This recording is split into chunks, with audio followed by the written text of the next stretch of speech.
¿Vivís un caos familiar? ¿En tus finanzas o con tu pareja? ¿Te discriminan? ¿Nadie te entiende? ¿Tenés alguna denuncia o problema al que nadie da respuesta? Queremos ayudarte en nuestro segmento Debates y Soluciones. La liberación de los primeros presos políticos no es suficiente, dijeron los miembros de la Alianza Cívica este martes durante una conferencia ofrecida en el INCAE. O sea, en este momento, a esta hora, el día de hoy, no hay condiciones para continuar la negociación. Eso está claro, no estamos sentados negociando, ¿verdad? No estamos sentados negociando. Nosotros reafirmamos con esta agenda el compromiso de buscar una salida cívica. Y por eso en estos grandes ítems de libertad, democracia, justicia, implementación y cumplimiento de las recomendaciones, englobamos una serie de aspectos que han sido reiteradamente en estos 11 meses demandados.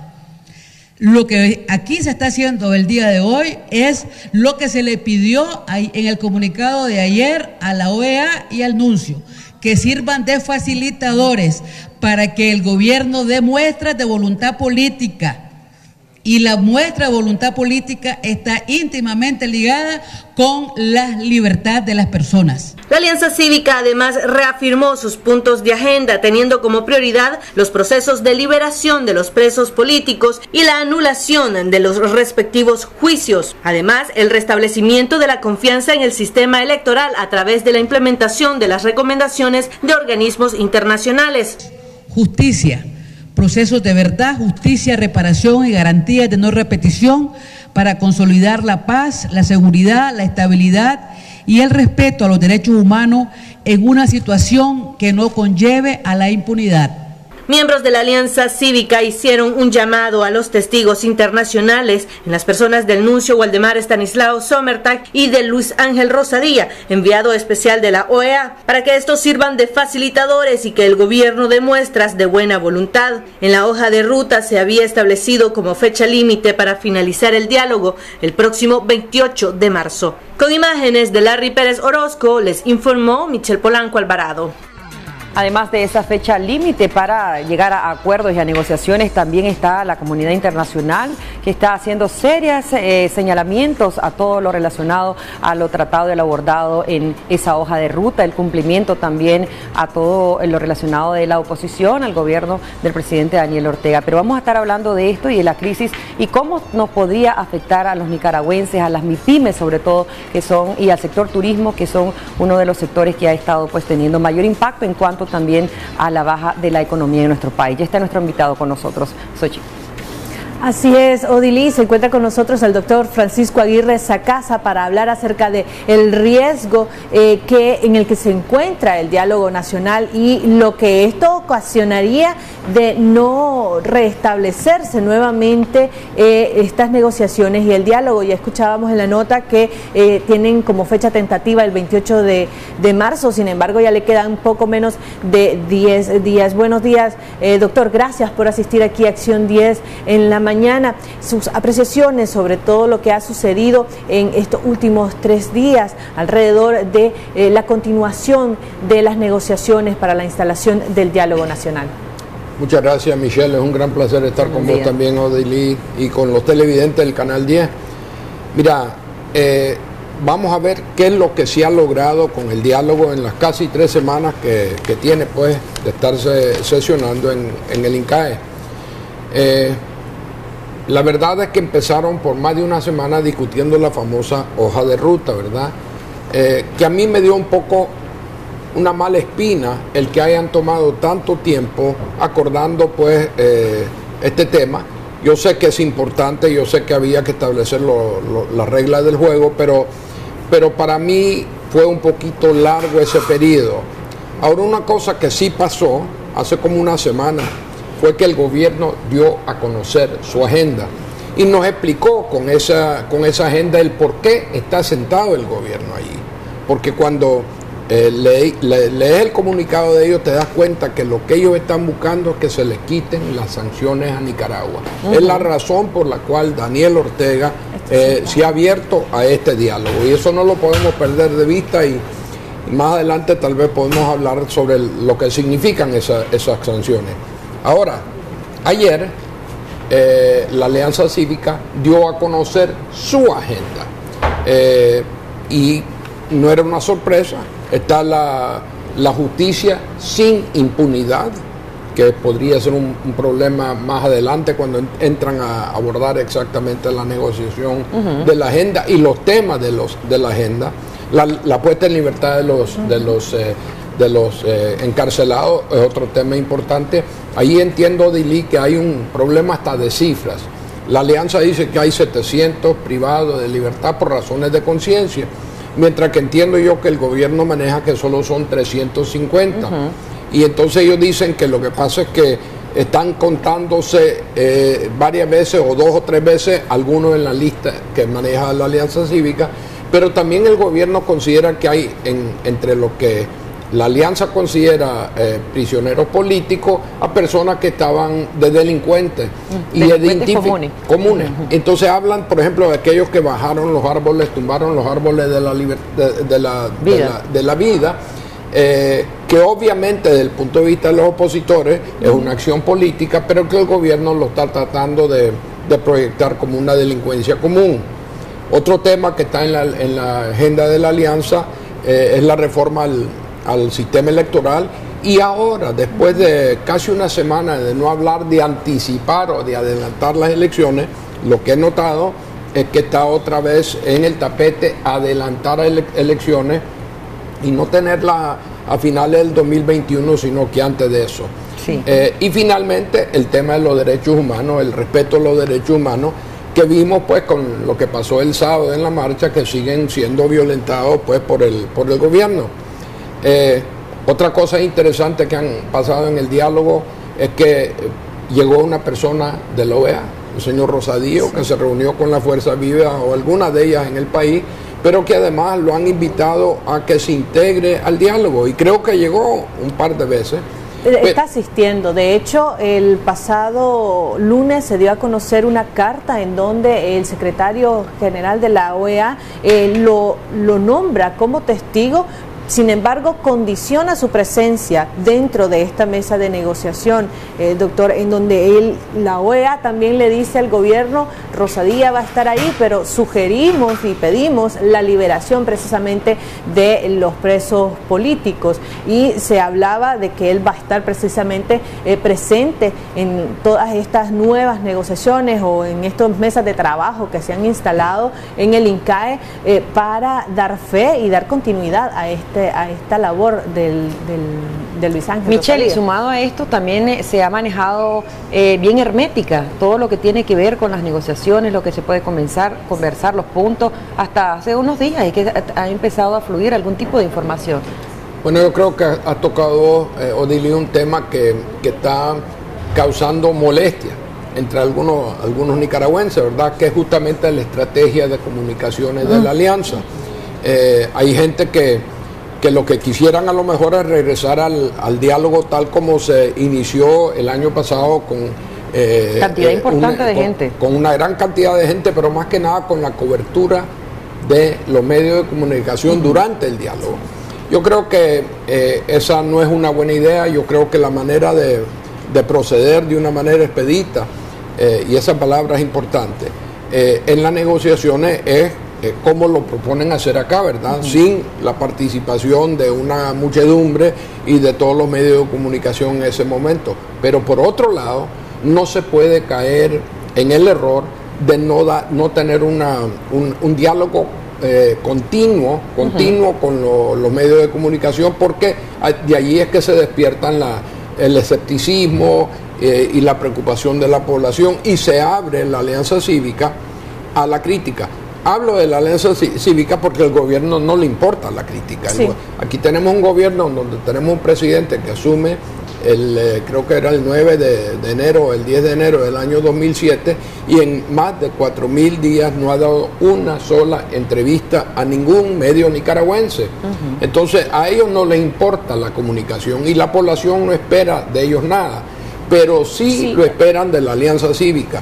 Ahora, a propósito de la comunicación, ayer vi una conferencia de prensa que dieron lo de la Alianza Cívica, y lo que noté allí es que los medios, me imagino oficialistas, yo no sé si ustedes tuvieron a alguien allí en ese momento, cada vez que pretendían los voceros y los miembros de la Alianza Cívica compartir con los medios lo que había pasado y contestar la pregunta de medios, como que le caían todos los periodistas de los medios oficialistas y hacía difícil para que ellos transmitiesen su mensaje. Pero de todas maneras yo creo que es importante que la Alianza Cívica arregle o monte un sistema de comunicación directa con el pueblo a través de los medios, aunque tengan que ser entrevistas con solo algunos medios, ¿verdad? Porque la verdad es que lo importante es que se conozca lo que está pasando, que hablen francamente sobre lo que están pasando y que ya empiecen a entrar en los temas fundamentales que son los de la agenda. Por ejemplo, cuando hablan de las elecciones anticipadas, cuáles son las fechas más o menos que ellos vislumbran. Cuando hablan de la puesta en libertad de los privados de libertad por razones de conciencia, ellos quieren tener eso como una precondición a como lo estableció la OEA, o ellos están más flexibles en cuanto a eso. Va a obligar a la gente de la Alianza Cívica a lo mejor a analizar mejor cada uno de los temas de su agenda, pero de nuevo lo más importante es que vivimos todavía en un país en donde la gente se acostumbró durante el periodo 1990 hasta el 2010 tal vez, a estar en contacto continuo con sus políticos y tener más o menos retroalimentación sobre los temas importantes además, políticos. Que con la liberación de los presos también se habla de que no se ha liberado a aquellos presos que son representativos, por decirlo así. Sí.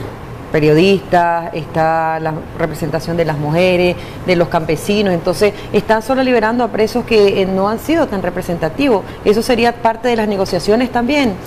Bueno, yo creo que eso es mira, todo el conjunto de problemas que tenemos con los privados de libertad es importantísimo. Yo no sé, yo no soy parte del equipo ahí, pero yo me imagino que ellos están barajando hasta dónde pueden llegar ellos.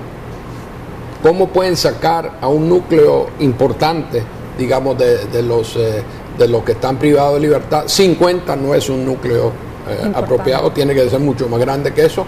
Y tenemos que ver puesto en libertad a aquellos que son encarcelados y que son conocidos por la población. Por ejemplo, Medardo Mairena. Por cierto, vamos a comentar después lo que le pasó al cuñado de él, creo que era en San Carlos, ¿verdad? Ayer o antier. Lucía Pineda, Miguel Mora. Personas así, pues, que son... Edwin Carcache, hay muchísimos, los conocemos, pero aquí lo que necesitamos es progreso tangible para que la gente diga, bueno, este diálogo vale la pena, está realmente adelantándose en una agenda que es pro democracia, pro pueblo de Nicaragua, y no está solo sacándole ventaja. Hay un equilibrio en los temas, habría un equilibrio en todas las negociaciones. Yo creo que lo que tiene que ver, sin embargo, es progreso. Si no hay progreso, por ejemplo, cuando salen solo 50 y el día siguiente se secuestran, como decimos aquí en Nicaragua, 164, no hay progreso, pues. Cuando capturan al cuñado de Medardo, pues, cruzando de Costa Rica a Nicaragua, eso no representa progreso. Y también hay una dimensión económica en todo esto. Lo que vos hablabas de la fecha límite, el 28 de marzo. Yo nunca he pensado, sobre todo con el ritmo lento de progreso en esto. Ya llevamos 3 semanas casi en este asunto y todavía no se ha empezado a hablar de los temas de fondo, ¿verdad? De hecho, no se han instalado, porque ellos dicen que eso no es el diálogo, que son negociaciones previas a la instalación del diálogo. Bueno, pero la verdad es que si vos tenés como una fecha límite el 28 de marzo, ya tenés que pasar de la prenegociación a la negociación. Quiero decirte que yo nunca vi como realista esa fecha del 28 de marzo, pero sí creo importantísimo que se llegue a una resolución sobre los temas torales políticos antes de Semana Santa. Ese es el punto. O sea, supongo que la mesa de negociación propone esta fecha previendo la Semana Santa, considerando, uno, que se cumple un año del inicio de la crisis, y dos, que cae precisamente en una fecha que es muy importante para muchos nicaragüenses, y es el tema del Jueves y Viernes Santo, cuando las personas van a salir a las calles a demostrar su fe, a pagar sus promesas, y que podría prestarse para otro tipo de manifestación que no necesariamente sea la religiosa, y ellos están buscando eso. Ahora, ¿cuáles son las consecuencias económicas que podría estar generando este impasse en el que se encuentra la mesa de negociación y que no ha dado ningún fruto? Porque existe una demanda de todos los sectores sociales y económicos para poder salir de este problema económico que nos ha generado la crisis política. Bueno, yo creo que la razón por la cual urge resolver este problema, a más tardar el político, ¿verdad? Para Semana Santa, es porque si continuamos con este diálogo, ¿verdad? Si continuamos abordando temas fundamentales, la verdad es que para junio, a más tardar, ese es mi análisis, ¿verdad? Esta economía se funde. Sí. Ahorita hay cero confianza en la economía, cero inversión en la economía. Tenemos colapsado prácticamente los sectores de turismo, de comercio, de construcción, solo para citarte algunos. Y ahora ya estamos entrando al ciclo agrícola.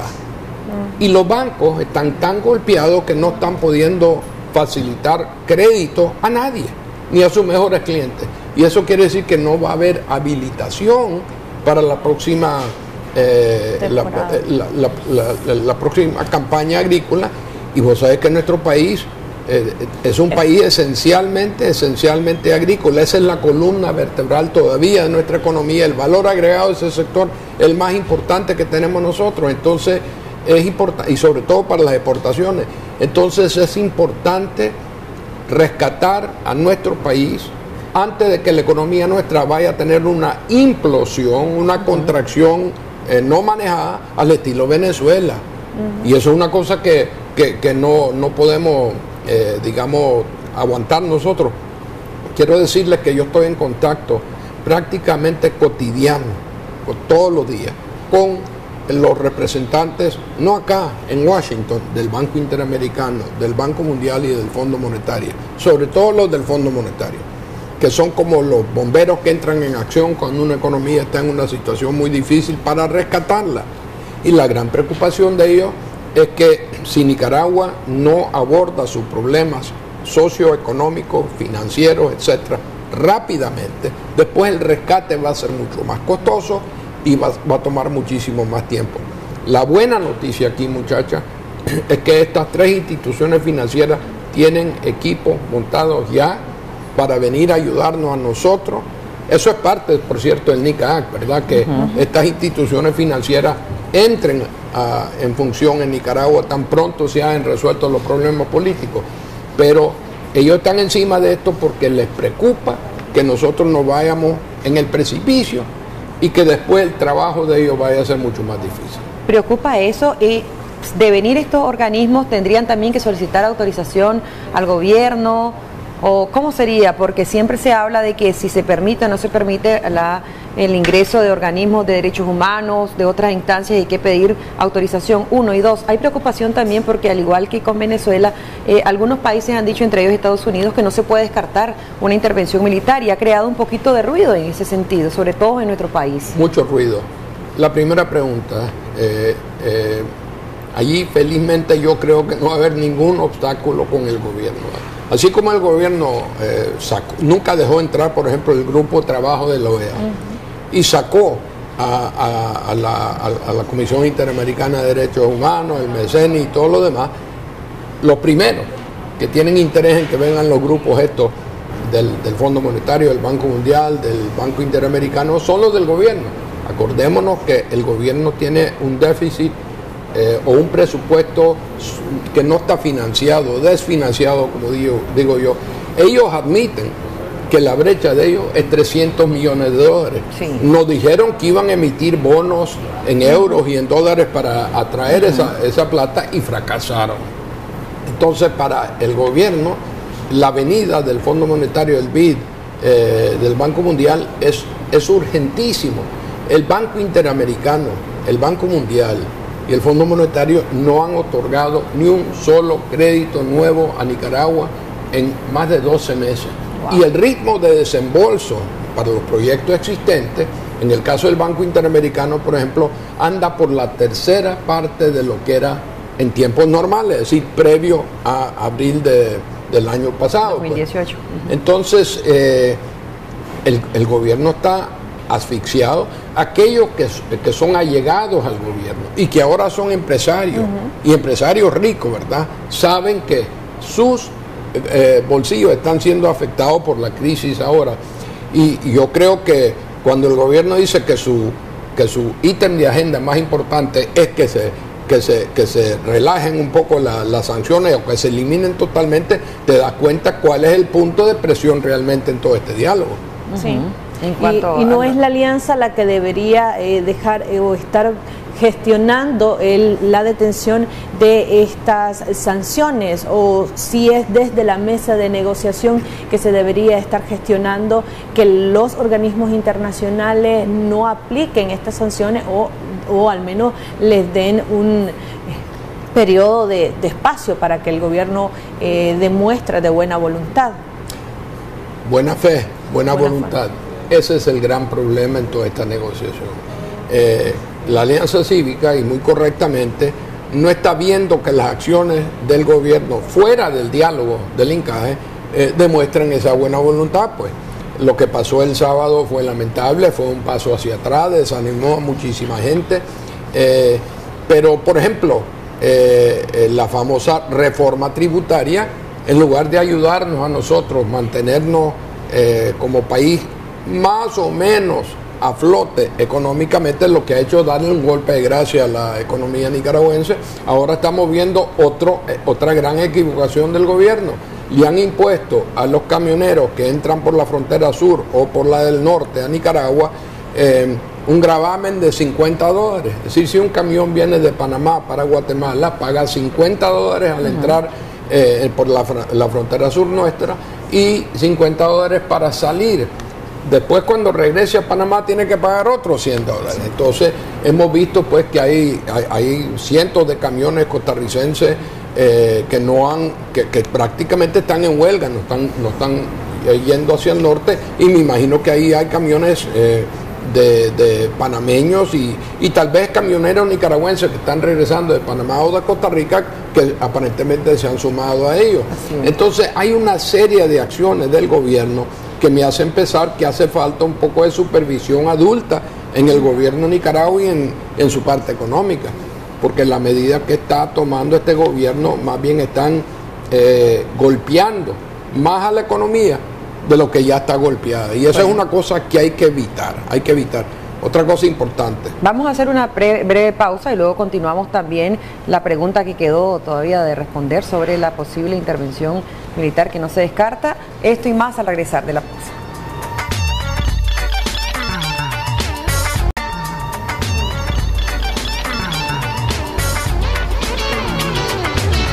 Bueno, nosotros continuamos con más a través de Acción 10 en la mañana, conversando con un experto en temas políticos, ex diplomático también, el ex canciller de la República de Nicaragua. Está en estos momentos abordando todo lo relacionado a ese riesgo que corre Nicaragua de no resolver la crisis sociopolítica que ella enfrenta, que casi nos estamos acercando a los 12 meses de estar en esta situación. Pero estamos abordando, doctor Aguirre Sacasa, en relación de todo lo que se ha hablado de una posible intervención militar que ha causado ruido. Decíamos, ya la población tiene los ánimos caldeados, hay situaciones de desempleo, enfermedades, personas que se han tenido que retirar del país, emigrar, presos políticos y un sinnúmero de situaciones que ya están sumando, y pese a que Nicaragua también ha sido un país que ha experimentado muchas situaciones bélicas. ¿Qué se puede expresar en esto?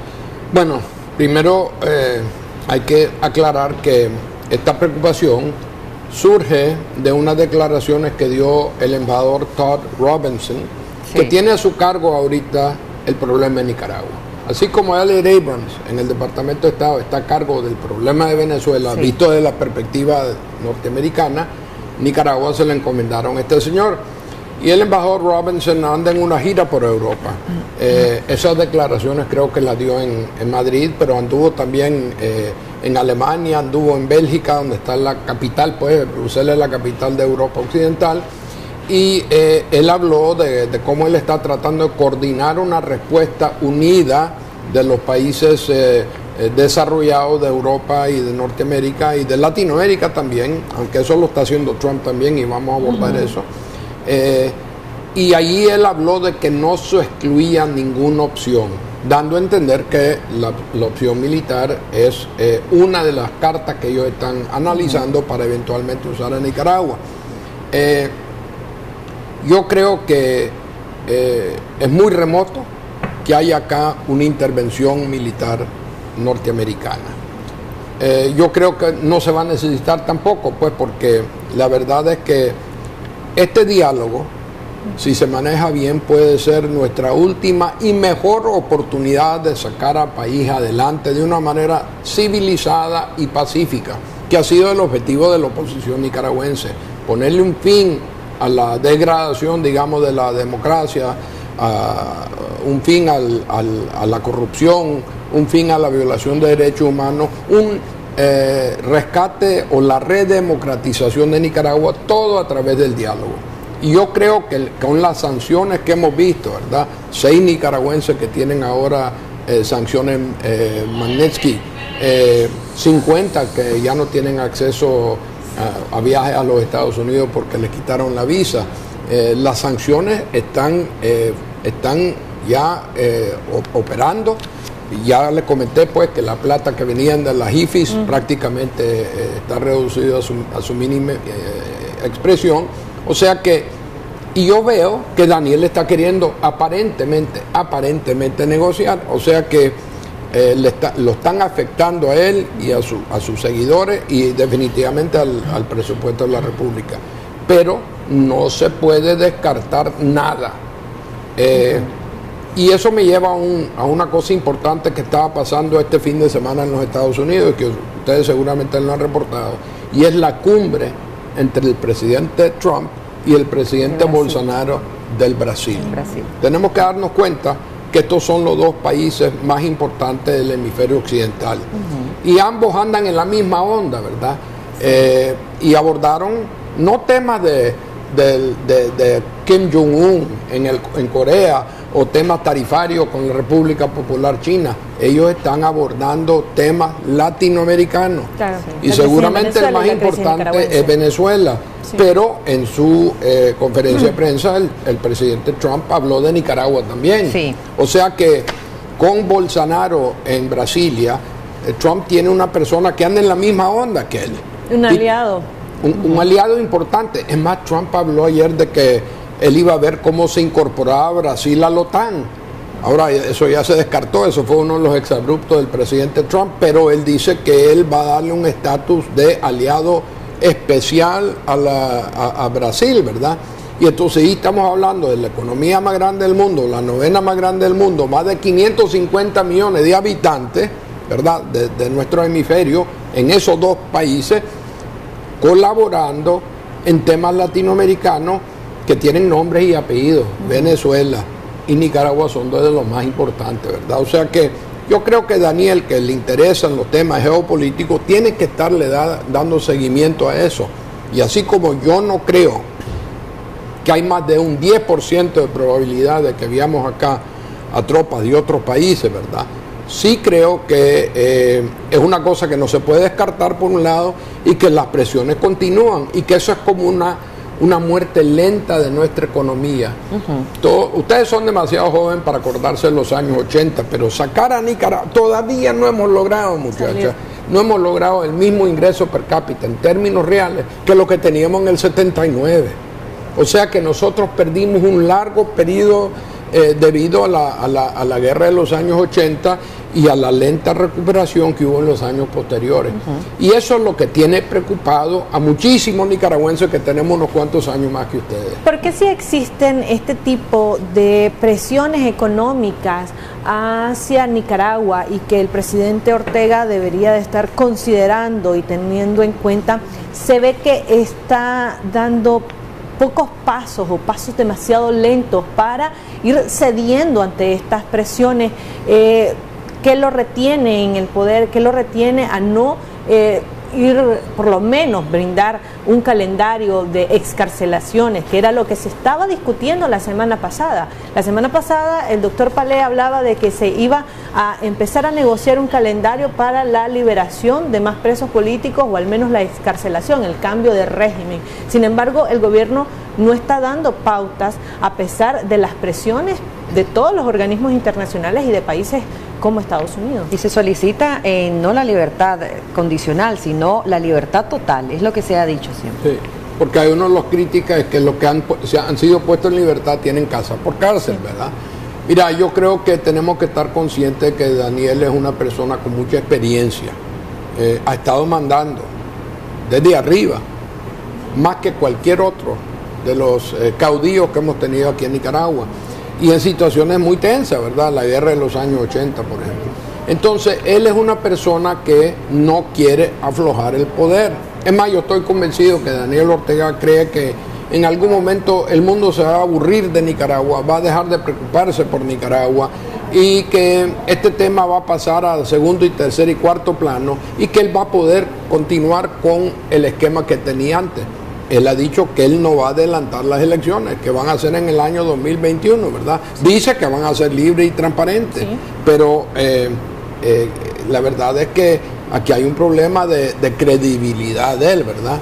Entonces, aquí él está jugando bola recia, él está queriendo estirar este proceso, confiando en que se van a cansar los actores extranjeros, que son los únicos que él realmente tema. Ahora, pero a él le conviene continuar y alargando esto, porque al final de cuentas, además del pueblo nicaragüense, él también tiene o podría perder mucho más de lo que está perdiendo.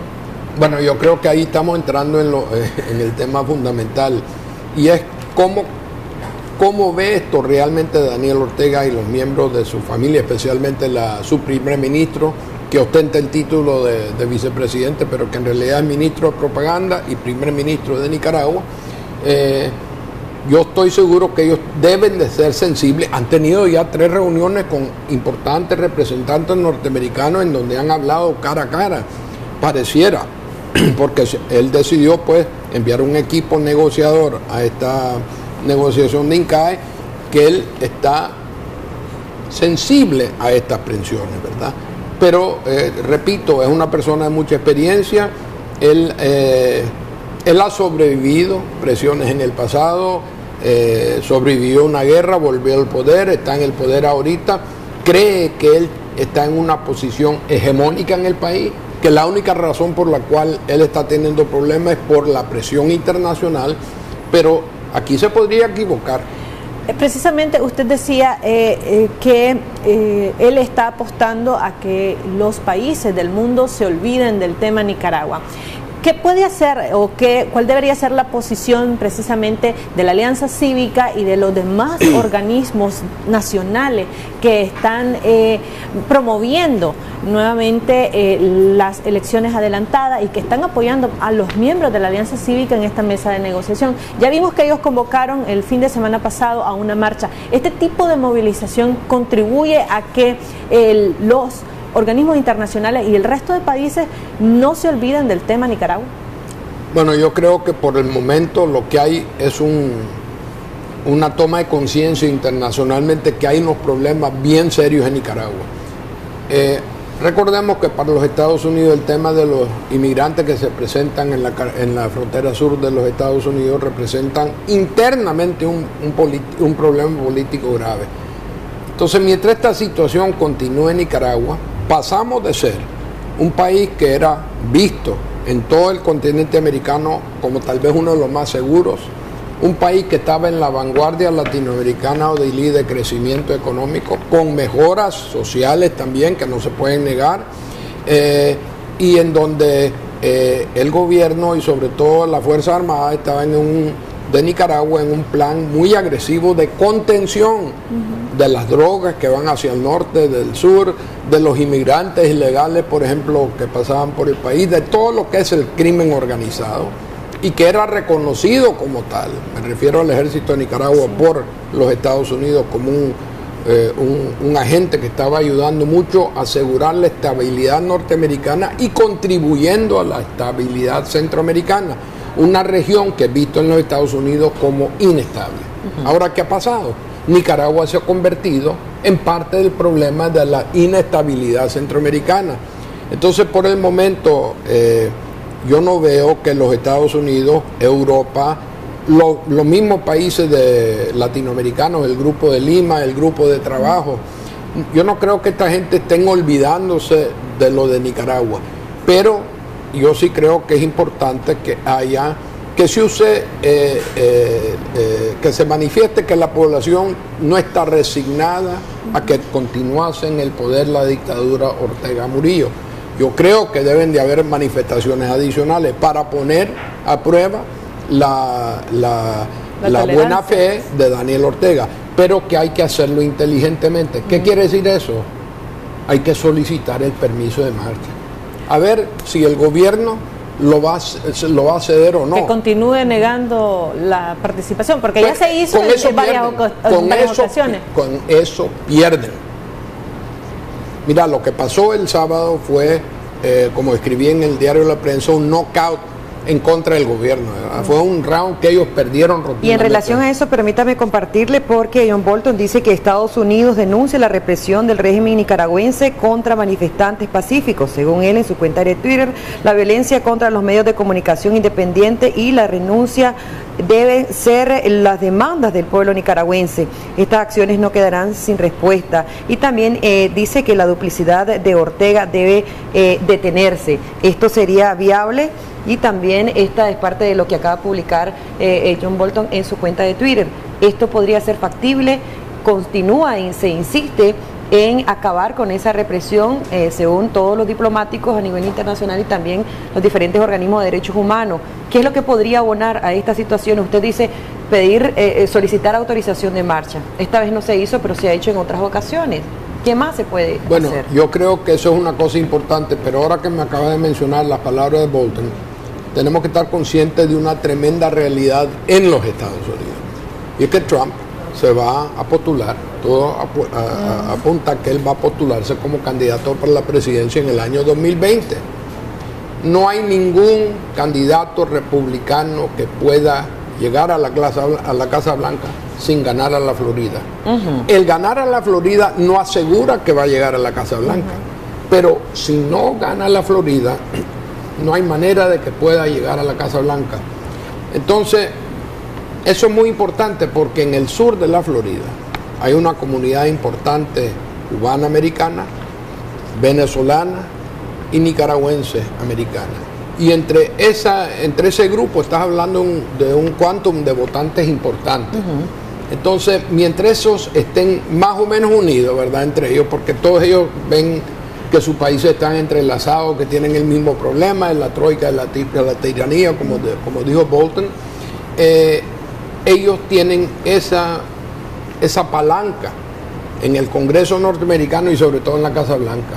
O sea que yo considero que de aquí al año 2020 va a continuar siendo uno de los grandes temas políticos internos de los Estados Unidos, la situación de Venezuela y de Nicaragua. Y yo siempre he dicho que lo que le pasa a Venezuela nos va a pasar a nosotros, y lo que le pasa a Nicaragua le puede pasar a Venezuela también. O sea que somos como una suerte de gemelos siameses en cuanto a la situación política y económica que estamos viviendo.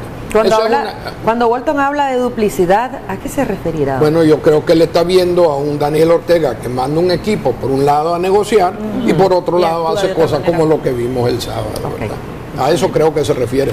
Bueno, pero ellos buscan a todas estas adjetivas para como descalificar al gobierno de Nicaragua, es decir, le está cayendo muy duro al gobierno, y Daniel y la compañera Rosario tienen que estar claros de que están pisando un terreno muy, muy peligroso. la actuación de la Alianza Cívica hasta el momento ha sido la correcta. Ya para finalizar, doctor, y tal vez brevemente, esa postura que ha presentado, sobre todo en las últimas semanas, de no continuar negociando hasta que se den una liberación sustancial de presos políticos. Y el ruido que ha generado también todas las críticas al nuncio apostólico en su participación en el diálogo. Voy a abordar ese segundo tema primero porque creo que es bien importante. Yo conozco al nuncio. Él estuvo en la nunciatura, no como nuncio, pero cuando yo era canciller. Y es una persona muy bien intencionada.